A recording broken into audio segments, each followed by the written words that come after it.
folenya ani be men fole ko makite ndol be jere fe mi alo men ko sego de tunda miroto yo yate ke mu me ko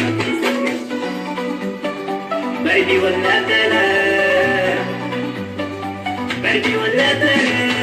ani bilaya kuma tuni ke baro dikinte ani bilaya kuma tuni ke baro dikinte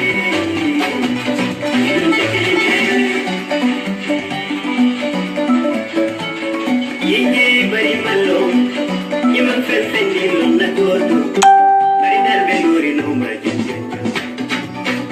yente burte mu maganya wonte mu maganya bari ko darbe nuri no maji nanye mu kuti konta da da sinchodi manyelo bibo manyelo bibo baby ali bilaya kuma tuni ke baro dikente ali bilaya kuma tuni ke baro dikente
Hello each and every one of you. Anyway, I know it's been a while. Just to let you guys know, I was sick, but thank God, I'm just recovering now. I was having, I think I was having a fever, and I'm still trying to recover, but I'm not recovering. I'm not recover 100% how I want it, but I'm still trying my best, to inform and entertain you, to entertain and inform you. So just don't forget and to put me in your prayers. Okay, today I want to talk about a very important thing here about this armed robbery thing, security stuff about that is going on in the Gambia. And recently how things are going in the Gambia is just like crazy. It's just crazy and it's bothering me. And as you guys know that since this new government took this country up to now, they are having a security challenge. They are always having a security challenge all the time. So I think it's very important, for us to try to shake the government a bit, so that they can open their eye, let them know what is going on in the Gambia, because people are worried.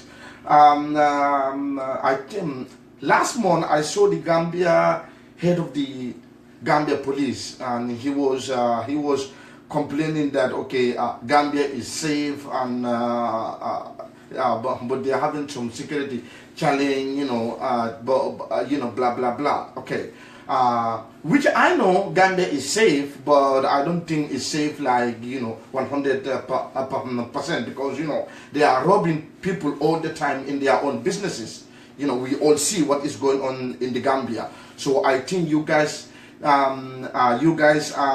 need to increase your patrol. You guys need to do more You know, you guys need to do more, because right now how things are going in the Gambia is scary, you know, right now, because we are having some army officers who are, you know, who are disappearing. We are having Gambian citizens who are also disappearing. So it's kind of scary, okay? And then, but the most important thing today is about the robbery that happened last week on Friday. And this robbery, the guy who went to the store and robbed, this guy was a Gambian and he was in the United States. And as you guys all hear, and I will play that video for you, they said that Gambian guy, he is among of the Gambians that they deported from United States to the Gambia, because they deported him from United States to the Gambia, and then the time he went back, there is no future for him. So this is what I have been advocating. The government need to do more. You know, don't let people to bring your citizen, dump them in the Gambia without help. You know, this is what Yaya Jammeh did. Yaya Jammeh said, I don't mind you guys to bring them. But these people, they live here for almost 18 years. They have been living here for 15 years. They have been living here for almost 20 years. Right now, if you guys, and they have been paying tax. They are paying tax. So now, if they are paying tax, if you are going to deport them back to my country, I don't mind for you to deport them, but they are living in your country for 20 years, for 70 years, okay? Some of them are here for 21 years. So the best thing that you guys can do, you can cut a check, because they are paying tax, they are contributing. So you can cut a check. Each of them, you give them $50,000.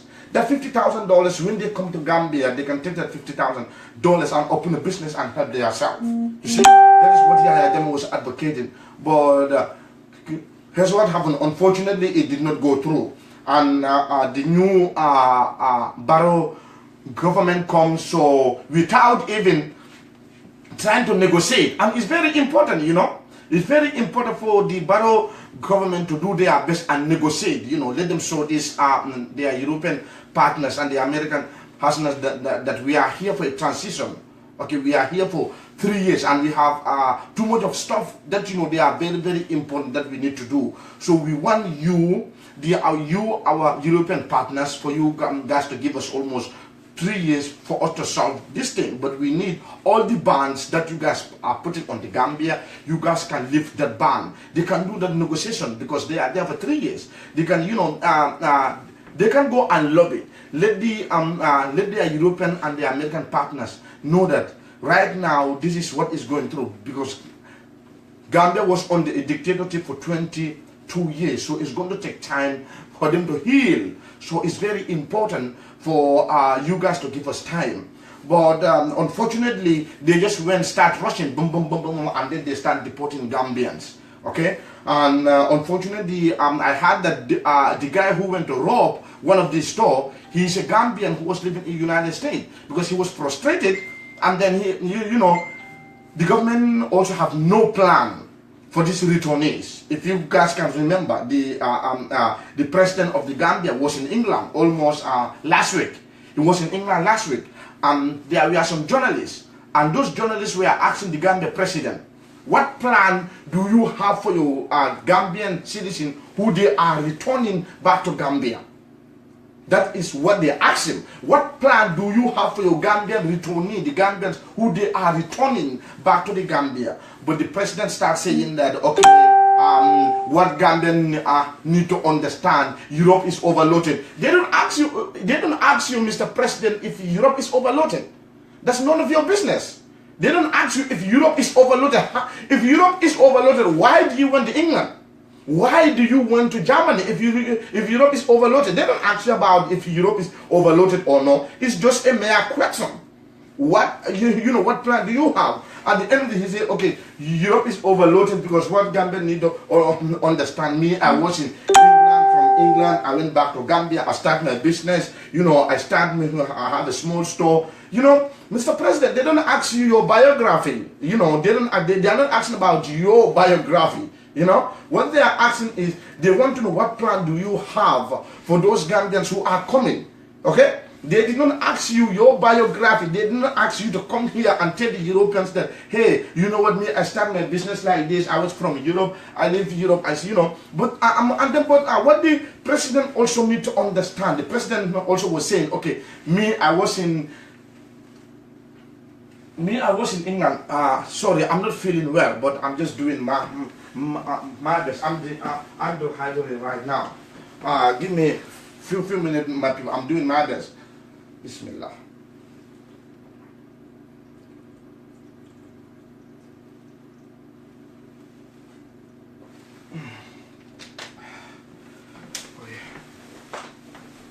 Okay.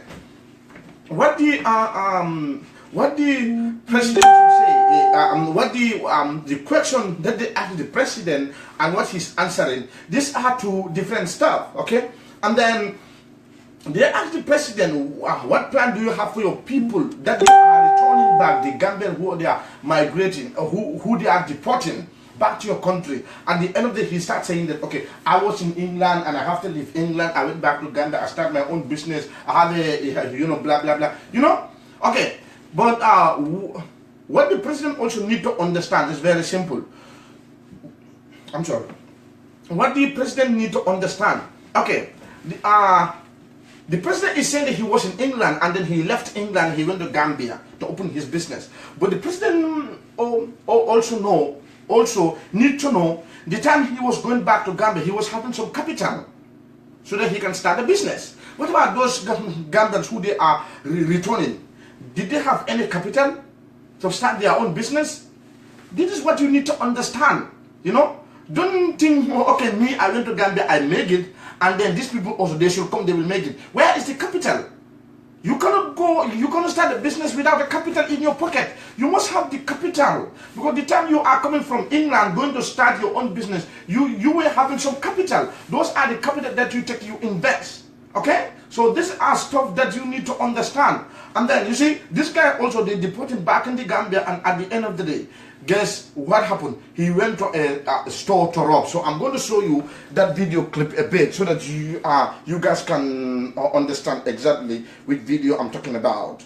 I think maybe some of you, can you please listen for this video, please? Okay, I think I need to click this one. Yes, give me 1 minute. Let me just click this.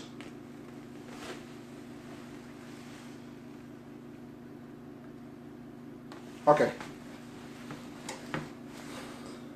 This is the head of the, I think, the police PRO. He's the police PRO. He was deported to the Gambia. And when he came to the Gambia here for now, he said that he thinks that life seems to be unbearable for him and that he has no option but to engage in criminal activities.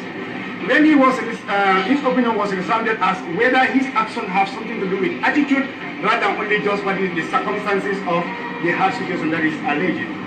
Then he said that yes, it's something that he had been doing in America, and when he also came back here, and then that's something that he has continued. That shows that definitely attitudinal. But one thing is very certain is that as far as issues of deportations or deportees are concerned, then we must all be actually vigilant. We must all actually be vigilant. And then not only just vigilant, but we must provide them with moral support, especially at family level, so that we can enable them to be reintegrated successfully back into their society in a more productive manner. Otherwise, these are going to be the consequences. Although that doesn't mean that this is a lancing for anyone to commit offense. Once you are in conflict with the law, you are going to be dealt with according to the law. Because the peace and security of this country is far more than any single one individual's interest or deal with. Thank you, sir. Is he part of the people that are currently deported from America? That's what I'm saying, that he was deported in March 2017. March 2017. Thank you very much. Okay, now you see, this is what I have been advocating for. This is what I have been advocating for. That's why since I hear this, I say no. And this is what I have been saying. You need to have a plan for those people who are coming, because you know, if all these youths come back to Gambia without no future for them, without no plan for them, at the end of the day, what do you think they're going to be engaging? You know, they're going to be robbing. You know, let me tell you, last week too, there are armed robbers who went to Echo Bank in Farafenye. They robbed the Echo Bank. They said they went to the Echo Bank. The time they arrived at the Echo Bank, they enter inside. They want to steal their briefcase where they normally stole the money. They did anything that they can. They said they cannot open their case. So at the end of the day, they left the Echo Bank and then they went to the GNP and gas station. They went and they robbed that gas station. So this is exactly, that is, you know, becoming too much in the Gambia. You guys know, last month also they attacked another gas station in Brikama. They took nearly more than $1 million. You see, so this thing, and then they are saying these people are having guns. They are having AK-47. You know. So this thing is becoming normal now. You know, it's becoming normal all the time. You just hear, especially Gambians who are living around the border between them and Senegal. All the time we hear there are some people who enter in the Gambia and then they rob those Gambians. They took their money, or they rob. They came inside. Gambia. They robbed a shop owner. So at the end of the day, they flee. They went inside Senegal. You know. And today, our Gambian army, the guys that I have been talking, some of them told me they are disarmed. The government disarmed them today. They are not even carrying even a pistol. They are, you know, they disarmed them. So today the security of the country is under what's their name? The ECOMOG or the ECOMIC, or you name them, you know. So I don't know what the ECOMOG are doing or the ECOMIC are doing, you know. Whether they are sleeping, you know, without knowing how to control or what, you know. So if the ECOMOG are there, they are doing their job, I think, okay. And then if they are armed more than the Gambia army right now, or if they know how to do their job, I think they could tackle this, you know. And then the ECOMOG are there. They are making 5 times salary more than the Gambian army what they are making. I spoke to a Gambian army. He told me today, my brother, the ECOMOG army are making 5 times more than what we are making. So one ECOMOG army can pay almost 5 Gambian army today. You know, so it's kind of bit, you know, it's kind of scary. So this is something that the government need to tackle. The security of the country is very important. You don't have to mess up with the security of a country. It's very, very, very important, you know. And then sometimes when I talk to these guys, these are some of these backway boys and others. This is exactly what they keep on saying. The government need to stop and leave us alone, because we don't have no job in the Gambia. We come here, we are, you know, we are helping our family. But if they say they will go ahead, you know, sending immigration officers from Gambia to come and verify us, what the Gambian government is going to get from it. You know, the Gambia government send immigration officers from Gambia to go and travel up to Germany and go and verify Gambian citizens who are from Gambia and who are not from Gambia, you know. And then if you guys can remember, 3 months ago, there were some Gambians that, you know, they deport them back to Gambia. And those from Gambia, I invite them on my show here. Those Gambians, they say they did not commit any crime.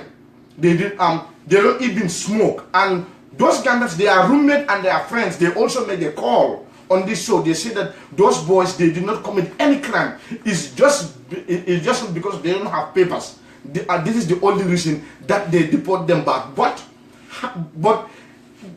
if the Gambia immigration officers, if they did not verify them, the Germans cannot deport them.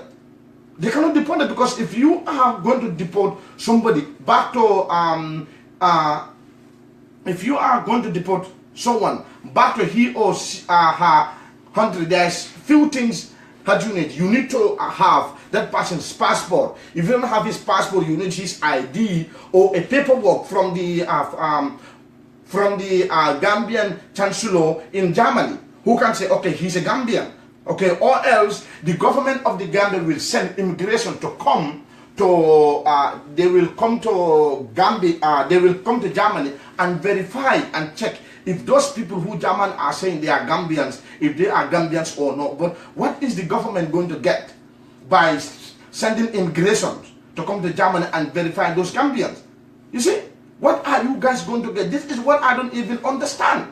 You know, you send your immigration, go to Germany and go and verify. And as I am talking with you guys today, they asked, there are some immigration officers who are in Germany, who are verifying Gambians in Germany, and they are right now in a city called Kansua. But I just do not understand what is the government going to get from this. So now those people, if you verify them, you took them back, you know, what figure is ahead of them in the Gambia? These people are there already. They don't have nothing to do. That's why they are attacking stores. You know, they are robbing stores. They are using whatever weapon they have. You know, so that's why it's very important so that the government can know how to run a security.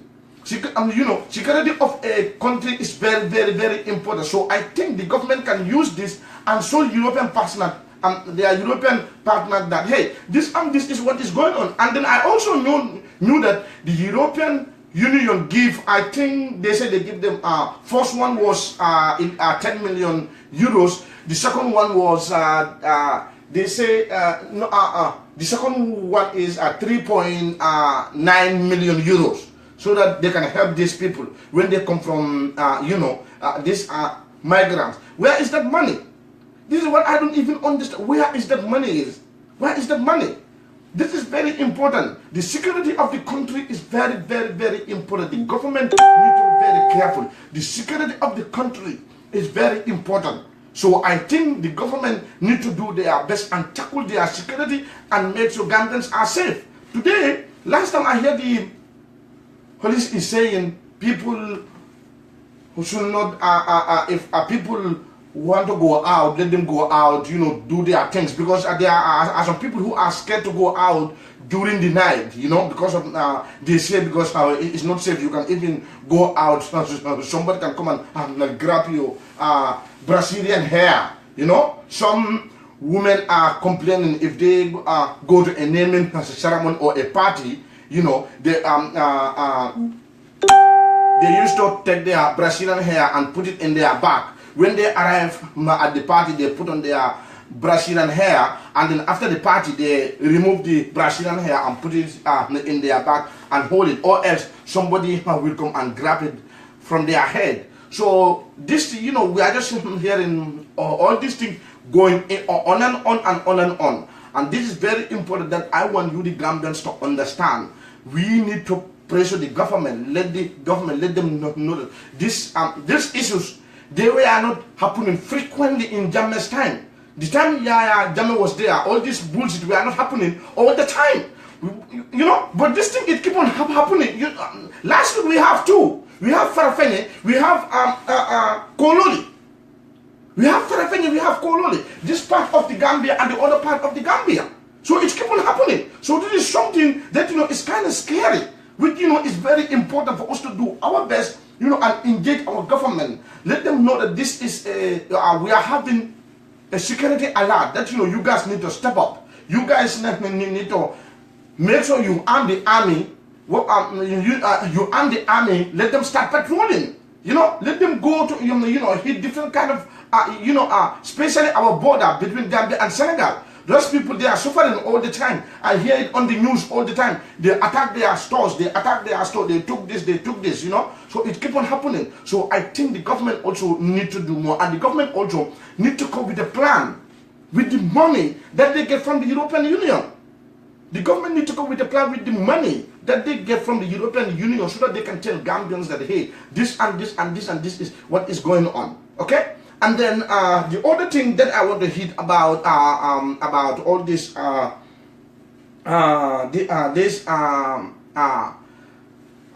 on, number 2 is okay. The other thing I want to hit is the about this come on, God, come on. This I don't know how they call him, voluntary or the paperwork that EU will give you, humanitarian. Okay, let me tell you guys one thing a bit about this humanitarian. Okay, especially I know there will be this humanitarian thing. It will bring a big confusion in Italy. This humanitarian thing. I know what I'm telling you.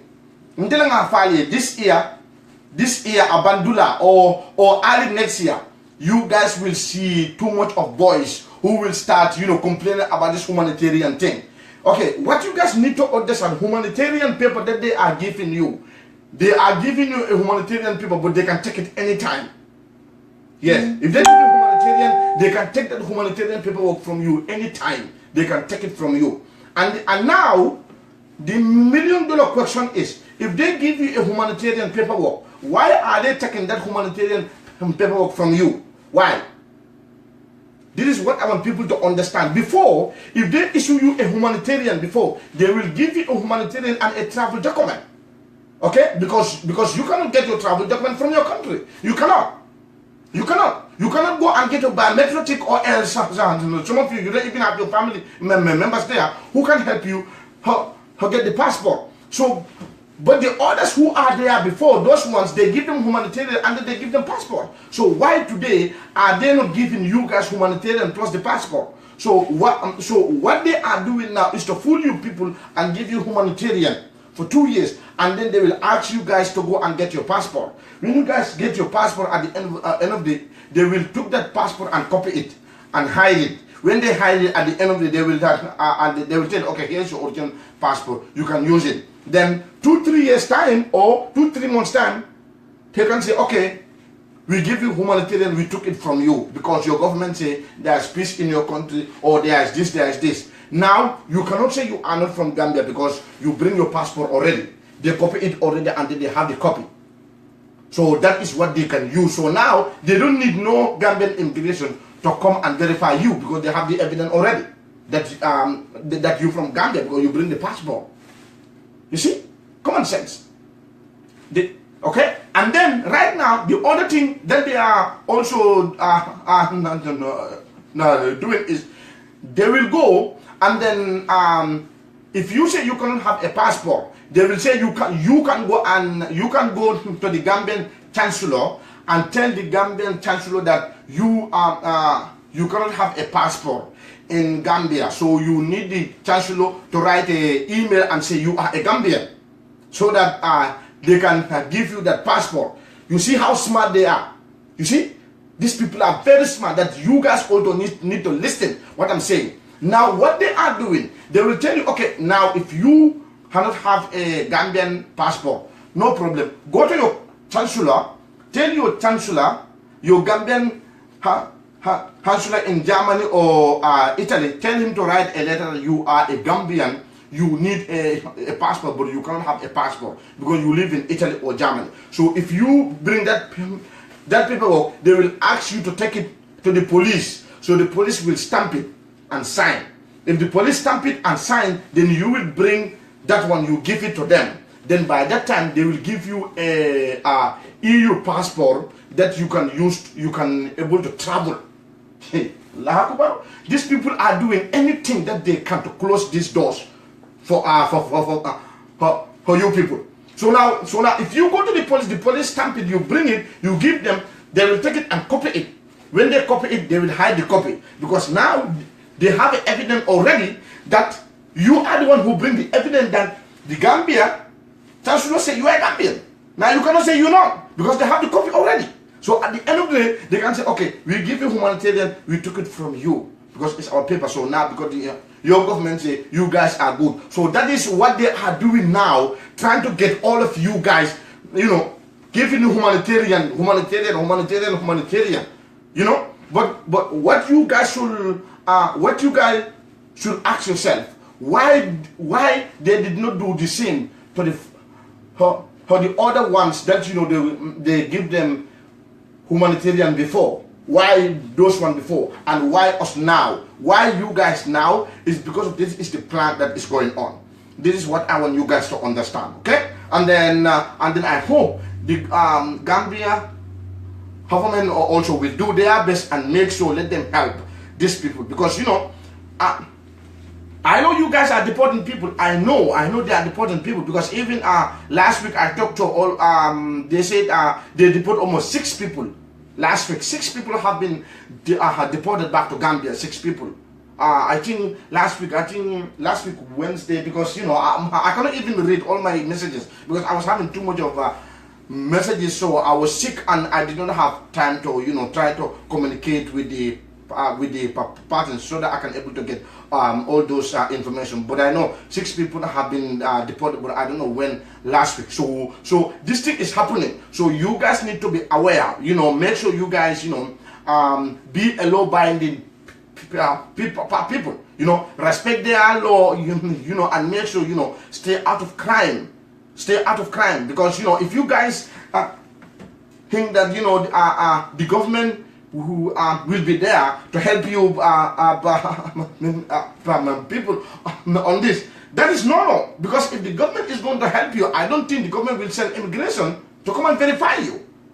I don't think that, you know, because you guys are there hustling. You are helping your mothers, you are helping your fathers, you know. But even that, the government, they don't care about that. All what they care is their own pocket, what they will put in their pocket. That's how, you know, that is how I see how things are going now. What they are worried is their own pocket, but not you. So, you know, so this is the information that I have for you. My name is Dr. Babaja, aka Serin Chapachul, and I'm the voice of the voiceless. God bless you all. And please, guys, you know, if you are watching me, don't forget to put me in your prayers. I'm having a fever all these days. I was sick, and, you know, I was at the hospital, you know, 2 days. So now, you know, I'm at home trying to recover, and I know these things are very important. That's why, you know, I just try to, you know, get up and then pass this message there. And thank you, each and every one of you. God bless you all. Bye-bye.